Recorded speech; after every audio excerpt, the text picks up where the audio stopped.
사무엘하 15장 19절에서 23절 말씀 교독합니다. 오늘 말씀은 다윗이 도망가던 중에 가드 사람 이떼를 발견하고 돌아가도록 권하는 것을 내용으로 하고 있습니다. 다윗이 이떼를 왕궁으로 돌아가라고 권하였습니다. 19절 20절 말씀입니다. 다윗이 다급하게 도망하는 사람들 속에서 가드 사람 이떼를 발견하였습니다. 이떼는 블레셋 사람으로서 다윗이 블레셋에 망명하였을 당시에 알고 지냈으며, 또 다윗이 이스라엘로 돌아왔을 때 다윗을 따라 함께 이스라엘로 왔던 블레셋 사람입니다. 반란의 난리를 만났을 때 쫓겨나는 다윗을 따라 나선 것입니다. 그 사람은 가드 사람이니까, 외국인이니까 거기에 남아 있어도 되거든요. 그런데 그 난리 가운데, 반란의 난리 가운데 다윗 편에 서서 다윗을 따라 나서는 그런 사람이 되었습니다. 이에 다윗이 왕궁으로 돌아가라고 말리고 있습니다. 너는 그렇게까지 고생할 필요가 없어. 너는 가도 안전하니까 가서 왕궁으로 돌아가서 있어라. 그리고 너와 함께 있는 가드 사람들 다 데리고 가라. 다 데리고 가서 이 고생할 필요가 없다라고 돌아가라 했습니다. 다윗은 이때가 가드 사람을 이끌고 예루살렘을 돌아가 안전한 삶을 살라고 권하고 있습니다. 나야 자식이 나한테 앙심이 있어서 나를 이렇게 죽이려고 하지만 당신은 외국인이니까 위험하지 않아. 돌아가라 라고 말을 하는 거죠. 그리고는 하나님의 은혜와 말씀이, 진리가 함께 하시기를 축복하였습니다. 그러니까 다윗의 진심이에요. 정말 너는 그렇게 살았으면 좋겠다. 나 때문에 이 고생하지 말고 지금까지 나를 이렇게 도와준 건 참 감사하지만 이제는 더 이상 고생하지 마라. 이렇게 하면서 배려를 하는 것이죠. 난리 중에 다윗은 외국인인 이때가 안전할 수 있도록 길을 열어주고 있는 것입니다. 그 난리 중에 다른 사람이 보이는 거예요. 같이 있는 사람, 다른 사람이 고생하는 걸 보는 것입니다. 위기일수록 자기 중심이 아니라 다른 사람을 배려하는 마음이 있어야 한다는 거죠. 다윗에게서 다윗의 장점은 이것입니다. 영성도 있지만 또 그 난리 중에도 함께하는 사람들의 어려움이 보이는 거예요. 그게 다윗의 장점입니다. 우리도 어려울 때 보통 나 중심, 내 코가 석자기 때문에 나라도 어떻게 잘 챙기고 남인데, 그 가운데도 남을 생각할 수 있는 것, 다른 사람을 배려하는 마음, 여유가 좀, 그래도 그 틈에 그것을 놓으면 안 된다라는 생각을 하게 됩니다. 그게 성도의 길이다라는 생각을 합니다. 이때가 다윗에게 충성을 다짐합니다. 21절입니다. 그러나 이때는 여호와의 이름으로 맹세합니다. 다윗 왕이 어디를 가든지 사나 죽으나 함께 하겠다고 굳게 맹세합니다. 살아도 다윗과 함께 살고 죽어도 다윗과 함께 하겠다고 굳게 맹세하는 것입니다. 외국인이기 때문에 자유롭게 자신의 길을 찾아갈 수 있었던 이때는 오히려 다윗이 가는 위태한 길을 동행하기로 다짐을 하고 있습니다.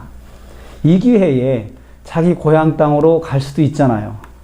갈 수도 있는데 그렇게 하지 않고 오히려 위기 가운데 있는 다윗에게 충성스러운 종이 되겠다고 다짐하면서 다윗의 마음을 더 위로해주고 힘이 되어주고 있습니다.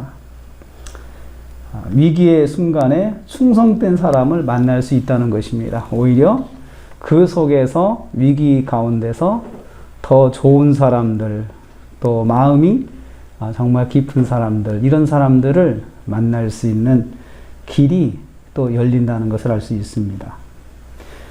다윗이 이때를 앞서 보내고 받아들입니다. 그렇게 충성하는데 어쩌겠어요. 자기도 사실은 이런 충성된 사람이 같이 해주면은 힘이 될 거 아니에요. 그러니까 더 이상 말리지 않고, 그러면 식구들 데리고 먼저 앞서 가라라고 말을 합니다.